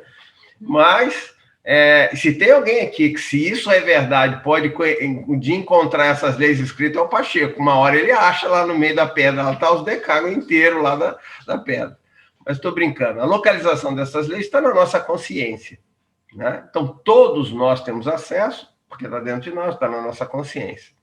Mas, de tempos em tempos, existe a missão de alguns homens de vir a revelar essas leis, a mostrar essas leis, como elas se aplicam, como elas têm uma interferência nas nossas vidas, né? E aí ele vai narrar, né, que os homens, Deus vai buscar essa missão, vai ser dada tanto a homens de ciência na revelação das leis físicas, como a determinados homens, profetas, missionários religiosos, se você quiser colocar assim, que traz alguma revelação do ponto de vista moral, ético, né? E aí ele fala sobre o caráter dos verdadeiros profetas, e aí tem uma questão conhecidíssima do livro dos Espíritos, que é a questão 625, quase um jargão espírita, que quando a pergunta qual é o tipo mais perfeito que Deus ofereceu ao homem para lhe servir de guia e modelo na Terra? Jesus. A resposta é simples, porque é uma palavra ponto, Jesus. Então, tudo isso está nessa introdução do capítulo das leis divinas. Você vê que parece uma coisa muito pequena, mas não é enorme o que ele vai tratar daqui em diante nas outras abordagens, né?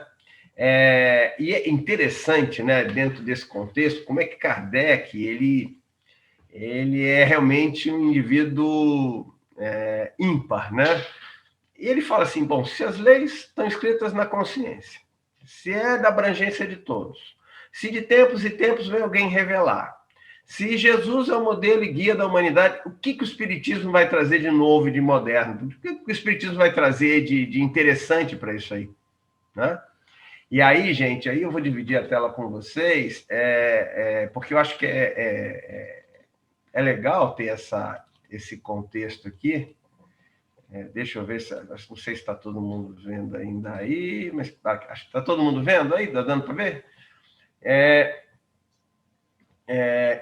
Uma vez que Jesus ensinou as verdadeiras... Questão 627. Uma vez que Jesus ensinou as verdadeiras leis de Deus, qual é a utilidade dos ensinamentos dados pelos Espíritos? Terão a nós ensinar alguma coisa a mais? Né? A palavra de Jesus, resposta dos imortais, em especial do Espírito de Verdade, era muitas vezes alegórica e em parábolas, porque falava de acordo com os tempos e os lugares. É preciso agora que a verdade seja inteligível para todo mundo. É preciso também explicar e desenvolver essas leis, uma vez que há tão poucas pessoas que as compreendem, e ainda menos que as praticam. Nossa missão é abrir os olhos e os ouvidos para confundir o orgulhoso e desmascarar os hipócritas, aqueles que tomam as aparências de virtude da religião para ocultarem suas baixezas. Aí, lá embaixo tem um trechinho que eu botei em negrito, que está assim, ó. Os ensinamentos dos Espíritos devem ser claro e inequívoco, a fim de que ninguém possa alegar ignorância e cada um possa julgá-lo e apreciá-lo com a razão. Estamos encarregados de preparar o reino do bem anunciado por Jesus. Por isso, não é correto que cada um possa interpretar a lei de Deus ao capricho de suas paixões, nem falsear o sentido de uma lei de amor e caridade. Então, repara que interessante esse contexto, né,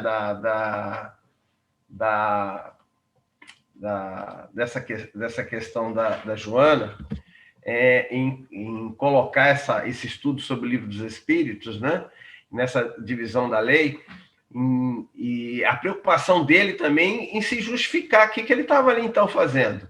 Né? Que codificação é essa? Vai trazer o quê de novo? Mas a questão da universalidade do ensinamento espírita, já que vinham por várias vozes, por vários espíritos, por vários médios, em vários países, né? A acessibilidade dessa nova informação agora e uma informação clara. E aí isso bate numa coisa que eu sempre falo, sabe? Que é assim, falo para mim, óbvio, né?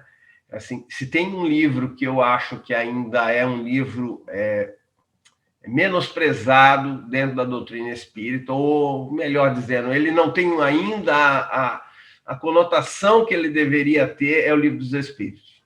Porque eu, com certeza, vou precisar de 5 reencarnações para entender o Livro dos Espíritos. Eu 5 reencarnações, presumindo que eu vou viver 100 anos cada uma delas, né?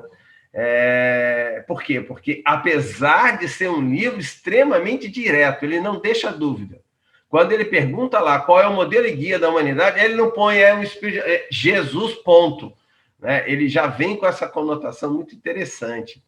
E é muito, muito legal ver a Joana com essa preocupação em relação a mostrar isso no Livro dos Espíritos, essa capacidade que o Livro dos Espíritos tem, né, de ser realmente uma fonte inequívoca e sem deixar margens para muita interpretação pessoal dentro das suas palavras. Isso que eu acho que é interessante no Livro dos Espíritos. O indivíduo não tem como criar muita interpretação dentro daquilo que foi respondido pelos Espíritos. E aí vem um quarto tópico, que é a questão do bem e do mal, que é a parte mais longa desse capítulo inteiro, em que ele define, né, que ela coloca lá, que definição se pode dar à moral? O Kardec pergunta aos espíritos. E os imortais respondem: a moral é a regra do bem proceder, ou seja, o que permite distinguir entre o bem e o mal. Ela é fundada sobre o cumprimento das leis de Deus. O homem procede bem quando faz tudo para o bem, e de todos, porque então cumpre a lei de Deus. Tá? E aí ele enfatiza. E como se pode distinguir o bem e o mal? O bem é tudo que está de conformidade à lei de Deus. O mal, tudo que está contrário. Assim, fazer o bem é proceder conforme a lei de Deus, e fazer o mal é infringir essa lei. Ou seja, não deixa dúvida, né? O bem está em cumprir as leis divinas e o mal está em não cumpri-las, em não fazê-las, né? Então, aquilo que eu estou te falando, essa coisa cirúrgica do Livro dos Espíritos, né? Mas Kardec, ele é interessante, é perspicaz numa pergunta. E ele vai perguntar na questão 631 uma coisa muito interessante.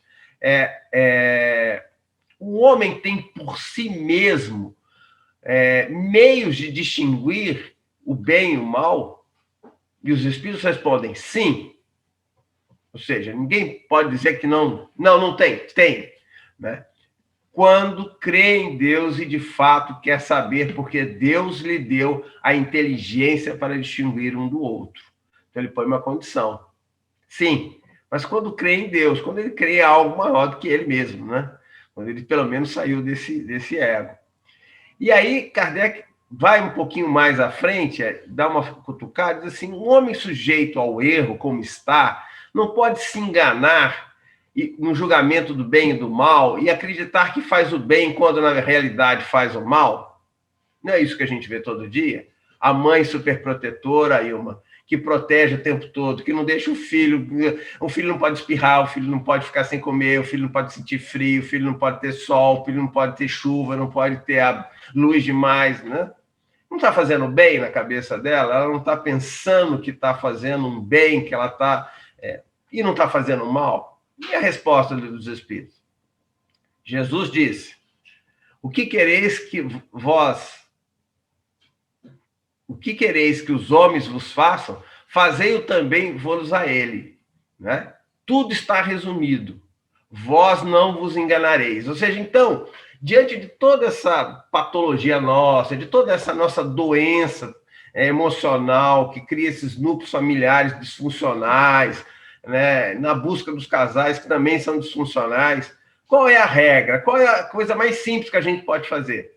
Faça o outro aquilo que você faria a você mesmo. Ame o próximo como a ti mesmo. Então, você se respeite e respeite o próximo. Né? Respeite e o próximo mais próximo, aquele que está ao seu lado. Né? É a família, é aquele indivíduo que está dentro desse contexto. Eu acho que é o linking que eu posso fazer dentro da palestra que você acabou de passar. Então tem uma solução, apesar de todas as doenças que eu tenho. Como eu faço para não errar? Siga as leis de Deus, onde estão escritas? Na minha consciência. Como eu faço para distinguir uma das outras? Eu cumpro as leis divinas, mas eu não sei exatamente como elas são. Faça aquilo que você faria a você mesmo. E mesmo assim nós vamos errar, tá? Só de conforto aí, mesmo assim, porque às vezes até a gente não sabe se cuidar, né? Até a gente mesmo não sabe se tratar. Não sabe nem o que nós queremos, né?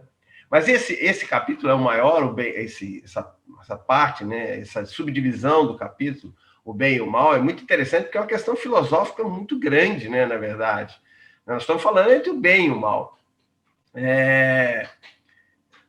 Ela, na questão 619, Kardec pergunta assim aos espíritos, olha, eu vou até dividir, porque essa também eu acho que é muito interessante, para vocês terem uma olhadinha nela, que é essa aqui, ó. Vou passar para vocês verem aqui. Deus deu a todos os homens meios de conhecer a sua lei? Todos podem conhecê-la, mas nem todos a compreendem. Os que a compreendem melhor são os homens de bem e os que procuram pesquisá-lo. Entretanto, todos a compreenderão um dia, porque é preciso que o progresso se realize. A justiça das diversas encarnações do homem é uma sequência deste princípio, uma vez que cada nova existência, sua inteligência é mais envolvida e compreende melhor o bem e o mal. E aí eu acho isso aqui, eu botei em negrito, porque isso aqui é fundamental para dizer para vocês o seguinte, não existe bem e o mal. Existe a incompreensão das leis divinas. Existe você não ter ainda alcance intelectual e moral para poder vivenciar e entender o que está acontecendo. É isso que ela coloca aqui, ó. Em cada nova existência, sua inteligência é mais desenvolvida e compreende melhor o bem e o mal. Ou seja, viver é um ciclo de erros e acertos. Fato. Né? Então, as nossas sombras que nós carregamos provavelmente são as sombras que erram em relação às leis divinas, que nós também conhecemos lá no nosso self, lá que está lá escrita todas as leis. Mas a gente tem que se apaziguar, abraçar essa sombra e dizer assim, calma, você fazia isso porque você era muito burrinho, né? A sua inteligência era muito pequena naquela época para poder compreender o óbvio. Agora você é um pouquinho mais inteligente, dá para fazer melhor na próxima, você vai ver. E assim a gente vai reencarnando e vai vivendo. E aí ela termina os espíritos assim, se tudo devesse se cumprir numa única existência, qual seria a sorte de tantos milhões de seres que morrem a cada dia no embrutecimento da selvageria ou nas trevas da ignorância, sem que tivesse dependido deles o esclarecimento. Ou seja, eles vêm colocar a reencarnação como uma forma, né? Eles vão mostrar aqui a racionalidade, né, da reencarnação, né? Como a reencarnação passa por esse crivo da racionalidade, né, da razão. E no final, ele vai então terminar esse capítulo na divisão da lei natural, que é a questão 647, onde ele vai dizer que toda a lei de Deus está contida nos ensinamentos de amor ao próximo ensinados por Jesus. Certamente, essa é a pergunta de Kardec, toda a lei de Deus está contida no ensinamento de amor ao próximo ensinada por Jesus? Resposta dos imortais, certamente, esses ensinamentos contêm todos os deveres dos homens entre si, mas é preciso vos mostrar sua aplicação, senão deixareis de cumprir como fazeis até hoje.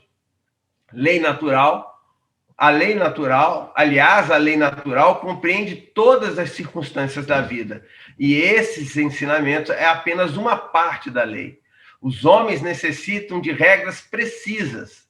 Os ensinamentos gerais indefinidos, por serem muito vagos, possibilitam diversas interpretações. Né? Daí o meu grande apreço pelo Livro dos Espíritos, que é também dividido com a nossa Joana, quando ela coloca isso aqui para nós. Vou dividir com vocês também esse pequeno trechinho aqui, em que ela diz assim, inspiramos-nos para elaborar esta obra no incomparável, eu botei em negrito, incomparável, o Livro dos Espíritos de Allan Kardec, parte 3, Leis Morais. Não pretendemos produzir um trabalho que exercesse doutrinária, mas respingar alguns conceitos e opiniões atuais nas nobres e relevantes lições ali exaradas, por considerarmos insuperável e de profunda momentaneidade a obra kardeciana, repositório fiel do Consolador, conforme prometido por Jesus.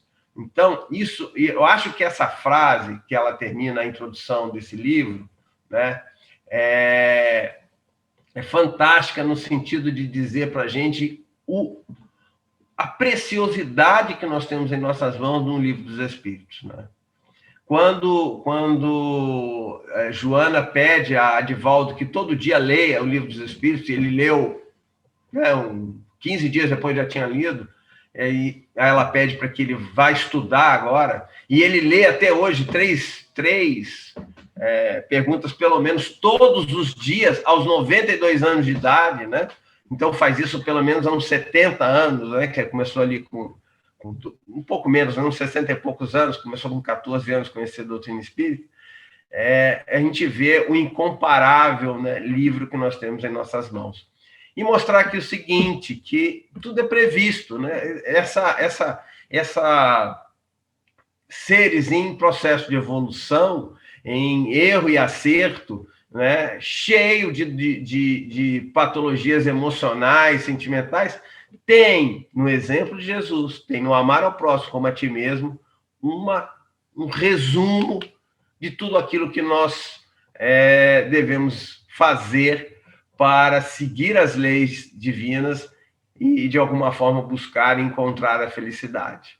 Então, eu quis ser mais breve nisso tudo, para que vocês pudessem entender, porque, na verdade, os próximos capítulos, lei de trabalho, lei de reprodução, a lei de adoração, e todas as outras leis que vão ser estudadas nesse capítulo, no livro, a partir de agora, tem como introdução isso. Eu acho que essa introdução tinha que mostrar a importância do Livro dos Espíritos para nós, né? A felicidade que nós temos ao podermos regressar ao plano espiritual e dizer assim, eu conheci esse livro.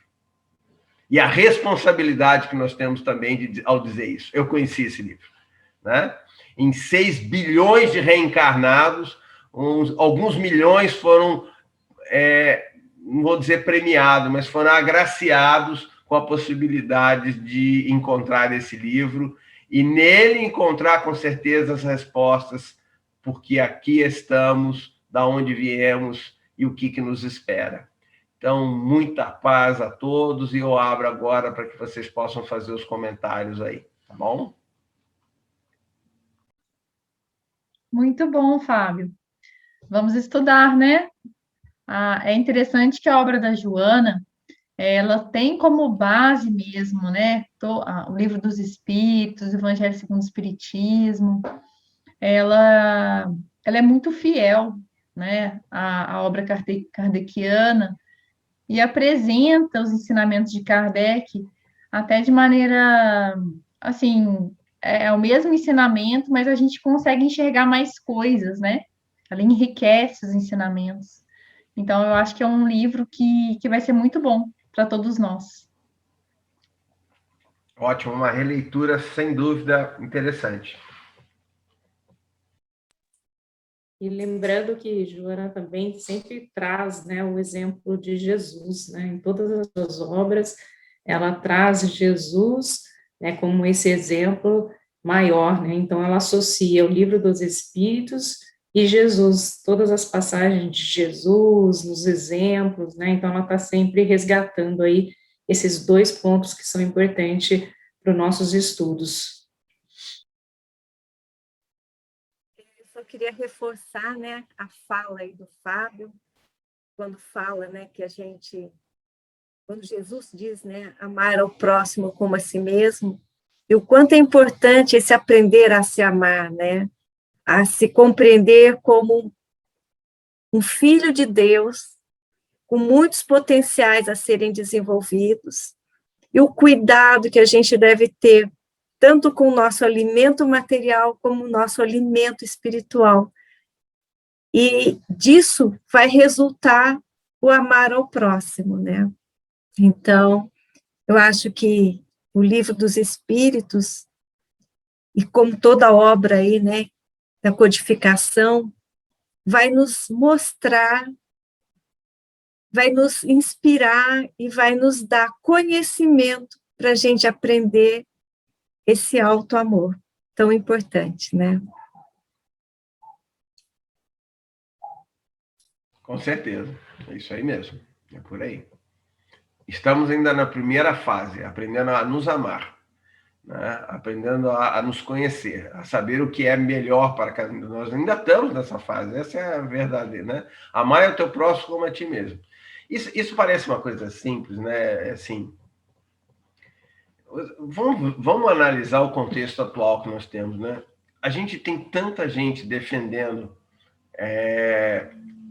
assim, tendo posturas tão antagônicas, né?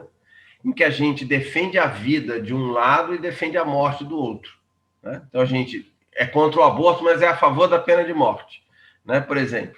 Então é um contrassenso, né? Dentro desse contexto todo, você vê como é que as colocações religiosas, morais de Jesus não ficaram ainda num contexto muito amplo, muito ainda das mensagens assim, faladas por um tempo, em histórias, em parábolas, e que deu 1000 interpretações dentro desse contexto todo. Então, era preciso que a doutrina espírita viesse, era preciso que esse livro dos Espíritos surgisse, para mostrar realmente o que é separar o joio do trigo, o que é a interpretação humana e o que é realmente a mensagem do Cristo, né? Então, interpretar, eu não vim trazer não vim trazer a paz, mas a espada. Então, esses capítulos às vezes foram e são usados muitas das vezes, né, para impulsionar cristãos uns contra os outros. Não estou dizendo nem contra outros de outras religiões, não, contra cristão mesmo, porque eu tenho a minha verdade, o outro não tem, então eu devo sobreviver e o outro não deve existir. Então, dentro do contexto atual, nunca foi tão atual você tentar fazer uma releitura do que é ser cristão, o que é seguir o Cristo, né? Num contexto de sociedade que tem ao mesmo tempo condena determinadas situações e privilegia outras que são opostas àquilo que se pensa, né? Mostrando que o pensamento humano ainda está muito longe de entender essa mensagem do Cristo de uma forma mais pura. Então, muito atual o Livro dos Espíritos, muito atual a mensagem kardeciana, no sentido de mostrar, principalmente na terceira parte aí das leis morais, né, um contexto,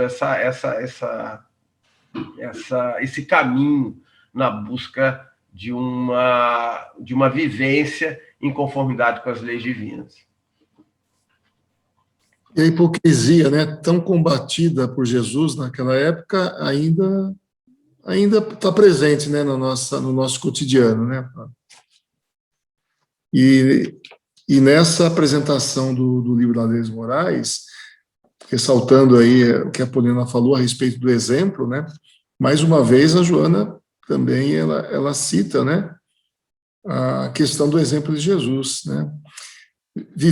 Vou ler para vocês aqui, vivendo em toda a pujança o estatuto das leis morais, falando de Jesus, deu cumprimento às de ordem humana. Então, sempre, a gente viu isso muito no estudo do Evangelho à luz da psicologia profunda, ela sempre ressaltando que Jesus sempre deu cumprimento às ordens humanas, mas impôs e veio nos mostrar uma lei maior, né, que é a lei do amor, né?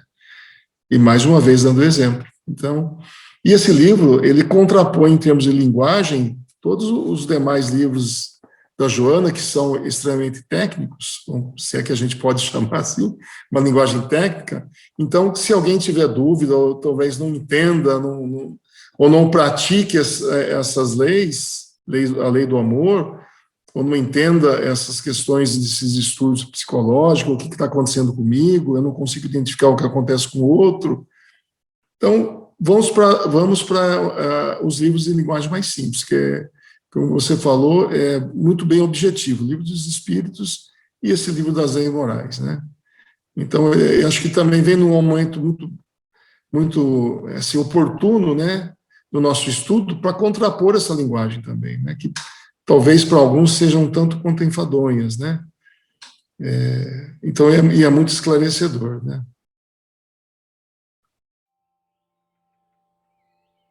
Ok, gente, chegando quase a 2 horas de estudo aí, eu acho que agora vamos. Quem que se habilita a fazer a nossa prece aí, por favor? Cíntia? Faço. Obrigada, Fábio, Poliana, Ilma, pelo estudo maravilhoso da noite. Convido a todos a elevarmos o nosso pensamento a Deus, agradecer do fundo do coração a oportunidade do estudo, do esclarecimento, pedir o auxílio da espiritualidade na nossa semana, na nossa vida, né? Nos nossos relacionamentos, em casa, no trabalho, na sociedade, para que nós possamos identificar o momento evolutivo do outro, sem julgamentos, sem irritações, que possamos ser mais tolerantes, menos exigentes, e que o Senhor possa também nos abençoar com paz, com alegria, com trabalho. Assim seja. Graças a Deus. Obrigado, pessoal. Boa semana para todos. Foi muito bom. Boa semana, foi ótimo, viu? Obrigada. Gratidão. Até a próxima. Uma ótima semana, muita paz.